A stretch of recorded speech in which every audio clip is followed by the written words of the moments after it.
PSBB total kali ini merupakan ujian keberpihakan antara menyelamatkan nyawa rakyat atau justru terburu-buru menggenjot dunia usaha mengikuti irama tekanan para oligark ekonomi.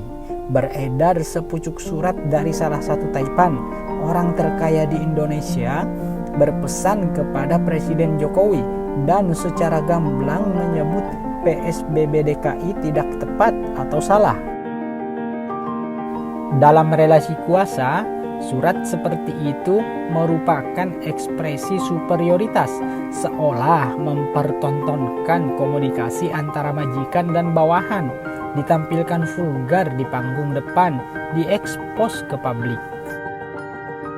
Credit Suisse menyebut mereka sebagai 1% penduduk yang mengontrol dan menguasai 47% kekayaan ekonomi nasional. Bagi kaum ultra kaya itu, ancaman COVID-19 masih sangat jauh. Mereka lebih khawatir pada bisnis dan kekayaannya. Bagaimana tidak, mereka dilayani berbagai fasilitas yang memungkinkan beraktivitas dengan aman, nyaman, dan higienis. Mereka tinggal di dalam mansion super mewah dengan akses lift pribadi, minim kontak. Tamu-tamu bahkan diseleksi, virus pun dapat disaring dengan peralatan canggih yang dimiliki. Mereka tak perlu khawatir terinfeksi COVID-19. Kaum ultra kaya itu jelas bukan representasi nasib masyarakat kebanyakan yang harus berjibaku naik KRL, angkot, dan bis kota, berdesak-desakan bertaruh nyawa, berjudi keberuntungan, meski cemas terinfeksi di tengah kehidupan kota yang menekan. Kelompok ultra kaya ini bahkan tidak bisa membayangkan bagaimana ketegangan di garis depan. Bagi mereka, tenaga medis yang berguguran hanyalah deretan angka, data, dan bahan bacaan semata. Layanan kesehatan yang sudah ditubir jurang dan terancam kolaps dianggapnya dapat diakali dengan memborong kamar hotel sebagai tempat karantina. Mereka lupa kalau customer service atau housekeeper hotel bukanlah petugas medis yang terlatih memasang ventilator. Mereka mungkin menyangka hotel dan rumah sakit punya tabung oksigen dan ruang ICU. Mendengarkan seruan para taipan melalui surat atau via lidah menteri serta pejabat negara tidak akan menyelamatkan masyarakat di bawah.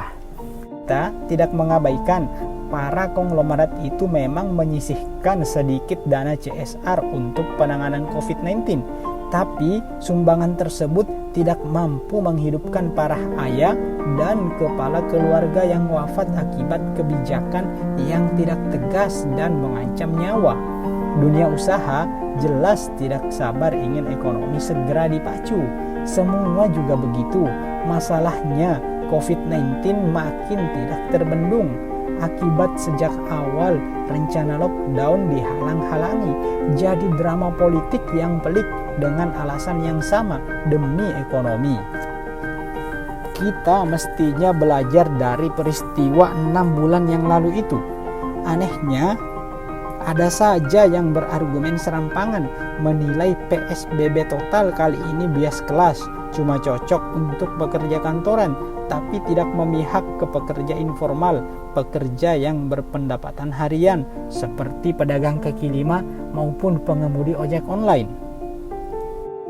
Itu tampak membela masyarakat kecil, nyatanya salah kaprah.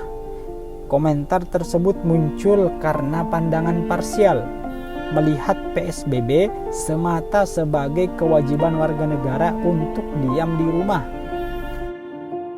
Padahal di balik PSBB ada kewajiban negara. Konstitusi jelas mengamanatkan kepada negara untuk menjamin kebutuhan warga selama masa karantina jika undang-undang karantina wilayah diterapkan. Konstitusi tegas melindungi hak paling asasi warga negara, hak untuk hidup, selamat dari ancaman terinfeksi COVID-19.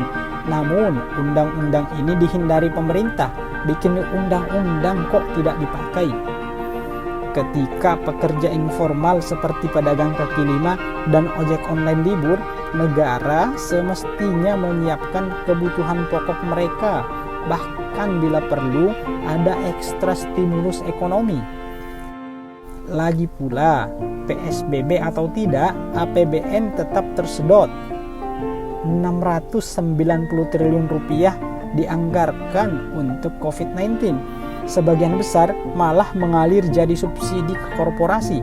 Jelas ini mengusik rasa keadilan. Sekali lagi, PSBB total adalah soal keberpihakan. Saatnya negara berdiri tegas, memilih di sisi rakyat, bukan malah bernaung di ketiak cukong politik, seperti istilah yang baru saja dipopulerkan Menko Polhukam Mahfud MD menyoal fenomena bandar politik di pilkada. Sektor ekonomi memang meradang, namun begitu sejarah mengajari sejak tragedi Black Death yang menewaskan 200 juta orang di Eropa hingga wabah flu Spanyol pada awal abad 20, ekonomi harus rela dikorbankan demi nyawa manusia. PSBB atau bahkan lockdown justru jadi solusi tercepat keluar dari jerat krisis ini. Semakin PSBB dihalang-halangi, semakin lama bencana corona mendera.